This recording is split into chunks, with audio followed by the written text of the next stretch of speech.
உங்கள் உடைகளை கிழித்து கொள்ள வேண்டாம், இதயத்தை கிழித்து கொண்டு உங்கள் கடவுளாகி ஆண்டவரிடம் திரும்பி வாருங்கள்.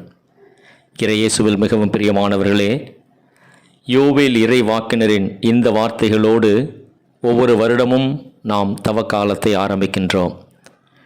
இரக்கத்தின் காலம், மன்னிப்பின் காலம், மன மாற்றத்தின் காலம் என்று அழைக்கப்படக்கூடிய இந்த தவக்காலத்தில் பல்வேறு சிந்தனைகளை நாம் முன்வைத்து தியானித்திருக்கிறோம். இதோ இந்த ஆண்டு தவக்காலத்திற்குள் நான் உங்களை வரவேற்பதோடு, இந்த ஆண்டு சிறப்பாக தவக்காலத்தில் நாம் பயன்படுத்தும் பல்வேறு அடையாளங்களை பற்றி சிந்திக்க உங்களுக்கு அழைப்பு விடுக்கிறேன். இன்றைய நாளில் நாம் சிந்தனைக்கு எடுத்திருக்கக்கூடிய அடையாளம் சாம்பல். தவக்காலத்தின் முதல் நாளாகிய சாம்பல் புதனன்று சாம்பலானது நமது நெற்றியில் பூசப்படுகின்றது. மனிதனே, நீ மண்ணாயிருக்கின்றாய், மண்ணுக்கே திரும்புவாய், அல்லது மனமாறி நற்செய்தியை நம்பு என்ற வார்த்தைகளோடு சாம்பலானது நம்முடைய நெற்றியில் பூசப்படுகின்றது. இந்த சாம்பலின் அடையாளம் என்ன?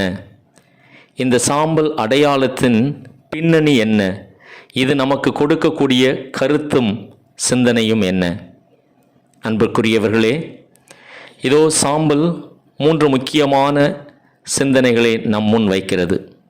முதலாவது, சாம்பல் என்பது மனிதர்களாய் படைக்கப்பட்டிருக்கக்கூடிய நாம் ஒவ்வொருவரும் மண்ணால் உருவாக்கப்பட்ட நிலையற்ற மனிதர்கள் என்பதை நினைவுபடுத்துகின்றது. தொடக்க நூல் 3ஆம் அதிகாரம் 19வது இறை வார்த்தையில் ஆண்டவர் ஆதாமை நோக்கி இவ்வாறு கூறுகின்றார்: நீ மண்ணிலிருந்து உருவாக்கப்பட்டதால் அதற்கு திரும்பும் வரை நெற்றி வியர்வை நிலத்தில் விழ உழைத்து உண்பாய். நீ மண்ணாயிருக்கிறாய், மண்ணுக்கே திரும்புவாய். மனிதர்களாகிய நாம் எல்லோரும் ஒரு நாள் மண்ணுக்கு திரும்புவது உறுதி. இருப்பினும் விண்ணகத் தந்தையே நிலையானவர் என்பதை நினைவுகூர்ந்து நாம் வாழ அழைக்கப்படுகிறோம். ஆகவே நெற்றியில் நாம் சாம்பலை ஏற்கும் பொழுது நாம் மண்ணகத்தை சார்ந்தவர்கள், நிலையற்ற மனிதர்கள் என்பதை நினைவுபடுத்தி ஒரு நாள் விண்ணகத் தந்தையை அடைய நம்மையே நாம் தயாரிக்க அழைக்கப்படுகிறோம். இரண்டாவதாக, சாம்பல் என்பது துக்கத்தின் அடையாளமாகவும் கருதப்படுகிறது. எசாயா புத்தகம் 61:3வது இறை வார்த்தை இவ்வாறு சொல்லுகிறது: சீயோனில் அழுவோருக்கு ஆவன செய்யவும், சாம்பலுக்கு பதிலாக அழகு மாலை அணிவிக்கவும், புலம்பலுக்கு பதிலாக மகிழ்ச்சி தைலத்தை வழங்கவும் ஆண்டவர் என்னை அனுப்பியுள்ளார். அன்புக்குரியவர்களே, சாம்பல் என்பது ஒரு துக்கத்தின் அடையாளமாயிருப்பதால் அந்த துக்கத்தின் அடையாளத்தை முற்றிலுமாய் அகற்றி அதற்கு பதிலாக அழகு மாலை செய்ய எசாயா அனுப்பப்பட்டதாக இந்த இறை வார்த்தை நமக்கு தெரிவிக்கிறது. இதோ இந்த தவக்காலத்தில் சாம்பலை நம்முடைய நெற்றியில் ஏற்பதன் மூலம் நாமும் துக்கத்தை ஏற்று ஆண்டவருடைய பாடுகளோடு பங்கு பெறுவதில் மகிழ்ச்சி கொண்டு அந்த பாடுகளின் உச்சக்கட்டமான வெற்றியை நாம் அணிந்து கொள்ள இந்த சாம்பல் நமக்கு அடையாளமாயிருக்கிறது. மூன்றாவதாக, அன்புக்குரியவர்களே, சாம்பல் என்பது மனமாற்றத்தின் அடையாளமாய் திகழ்கிறது. தானியேல் புத்தகம் 9வது அதிகாரம் 3வது இறை வார்த்தை இவ்வாறு சொல்லுகின்றது: தானியேலாகிய நான் நோன்பிருந்து சாக்கு உடை அணிந்து சாம்பலில் அமர்ந்து என் தலைவராகிய கடவுளிடம் திரும்பி மன்றாடி வேண்டிக் கொண்டேன்.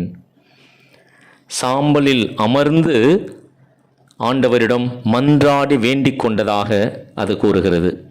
அப்படி என்றால் நாம் மனமாற்றம் பெற்று ஆண்டவரிடம் சாம்பலோடு அமர்ந்து மன்றாடும் பொழுது ஆண்டவர் நம்முடைய மன்றாட்டுக்களுக்கு செவிசாய்த்து அதுக்கு விடை அளிக்கிறார்.